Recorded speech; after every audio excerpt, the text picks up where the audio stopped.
እስራኤል የጋዛ ሰርጥን ፍልስጤማውያን ለማፈናቀል ያሰላችውን ቀመርና ያቋቋመችውን ኮሚቴ በተመለከተ የአረብ ፓርላማ በጽኑ ግዛቱን አሰምቷል።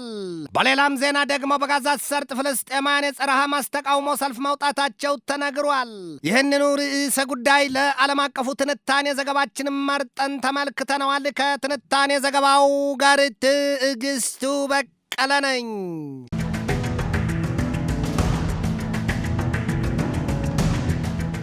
የአረብ ፓርላማ ባወጣው መግለጫ የእስራኤል መንግስት ፍልስጤማኑን ከጋዛ ሰርጥ ለማፈናቀል ያሰላውን ቀመርና ያንን እቅዱን ለማስፈጸምም ያቋቋመውን ተቋም በጽኑ መቃወሙና ማውገዙን አስታውቋል።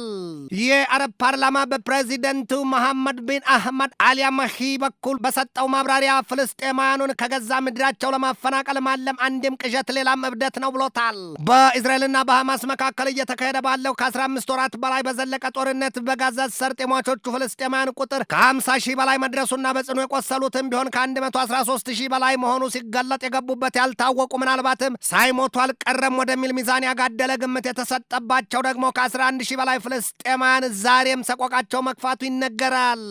ከባለፈው ሳምንት የጀመረው የእስራኤል ዳግም የጋዛ ሰርጥ አስከፊ ጦርነት የንጹሐኑ ፍልስጤማውያን ሞት ለድፍን ዓለም ትርጉም አጥቷል። በቅርቡ እስራኤል በጋዛ ሰርጥ ከ2 ቀናት በፊት በፈጸመችው ከባድ የአየር ጥቃት ከተገደሉት በርካታ ሰዎች መካከሉ 2 የአልጀዚራ ጋዜጠኞች መኖራቸው ይታወቃል። እስራኤል ባወጣችው የትናንትና መሻሽ መግለጫዋ ከተገደሉት ጋዜጠኞች አንደኛው የሐማስ ስናይፐር ተኳሽ መሆኑን አስታውቃለች። የእስራኤል ጦር ኃይልና የሺን ቤት ማዕከላዊ የጸጥታ ተቋም በጋራ ባወጡት መግለጫቸው በቤት ሐኑን ባካሄዱት ዘመቻቸው የሐማሱን ባታሊዮን ጦር መደምሰሳቸውን አስታውቀዋል። እስራኤል በዚያ የሐማስ ባታሊዮን ውስጥ ከተካተቱት መካከል በአልጀዚራ ጋዜጠኛነት ስም የነበሩ ናቸው ያለቻቸው እንዳሉ ነው የገለጠችው። እስራኤል ትናንትና ማክሰኞም የሐማሱን ፖሊት ቢሮ አባል ኢስማኤል ባሩምን በሆስፒታል ተኝተው ሲታከሙ መግደሏ ይታወቃል። የሐማስ ባለስልጣናት በሰጡት ማብራሪያ የእስራኤል የጦር አውሮፕላኖች በካን ዩኒስ በሚገኘው የናስር ሆስፒታል ላይ በፈጸሙት ጥቃት ነው የሐማሱ ፖሊት ቢሮ አባል የተገደሉት ሲሉ ገልጠዋል። የእስራኤል ጦር ኃይል ከባለፈው ማክሰኞ ጀምሮ በካን ዩኒስ በፈጸመው ከባድ ጥቃት 4 የሐማስ የፖለቲካ ቢሮ አባላት መገደላቸውን የተገለጠው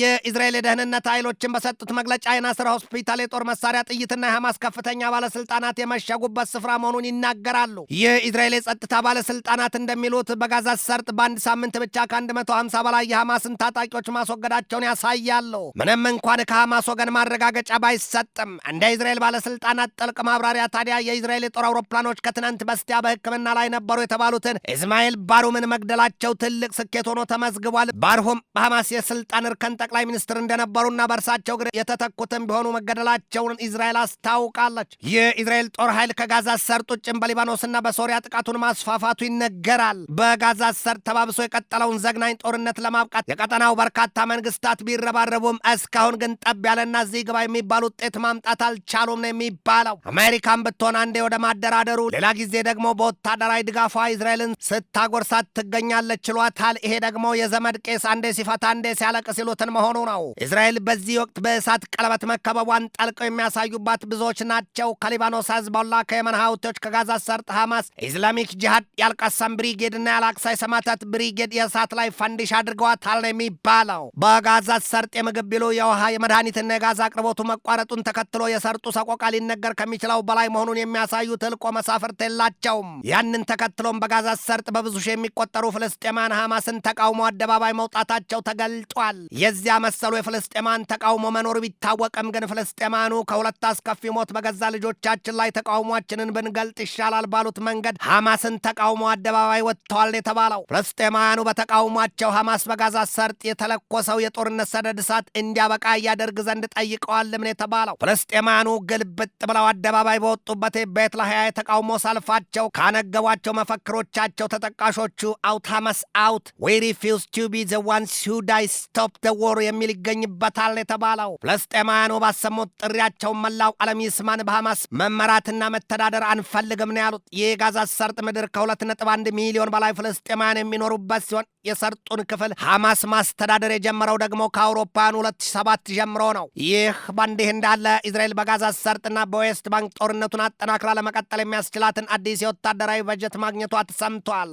የእስራኤል ከነሴት ወይም ፓርላማ ትናንት የ2025 በጀት 66 ለ52 በሆነ ድምፅ ማጽደቁን የተሰማው እስራኤላውያኑ አሁን እንዲህ ይሉት ብሂል ይዘዋል። a budget war and with God's help, a budget of victory by finance minister Bezalel ስሞትሪች ይላሉ። የኢዝራኤል ከኔሴት ለተያዘው የ2025 የአውሮፓውያኑ ዘመን የ110 ቢሊዮን ሸክልስ ወይም ደግሞ የ30 ቢሊዮን የአሜሪካ ዶላር ከ2024ቱ ጭማሪ አድርጎ መመደቡን የተገለጠው። ጦርነት ማለት ይሄ ነው። የሰው ልጅ አሊያም መሰሉን የሚያጠፋበት፣ የሰራ ያመረተውና ሌላው ቀርቶ ያቀደውን ሁሉ ከትንታግ እሳት ውስጥ የሚጥልበት። ኢትዮጵያውያን በሩቅ የሰማን ያየነውን በቅርብ አታድርግብን ይሉት ጸሎት አላቸው። የዛሬዎቹ የፍልስጤምና የኢዝራኤል ሕፃናት ወዲያም በቴሌቪዥን መስኮት ያንን ጦርነት እያዩ እየሰሙ ያደጉት ሕፃናት ወደፊት ጠላትነትን ትተው በይቅርታ ፍቅርና ወዳጅነትን ይዘሩ ይኖሩ ይሆን? ያንን እያዩና እየሰሙ በሌሎች ሀገራት ያሉት አልሰሜን ግባ በለው ይሉትን የሆኑት አሊያም ሞኝ ራቱ ሲያር ይስቃልን የሚተረትባቸው ፖለቲከኞች ያሉባቸው ሀገራትስ መቼ ይማሩ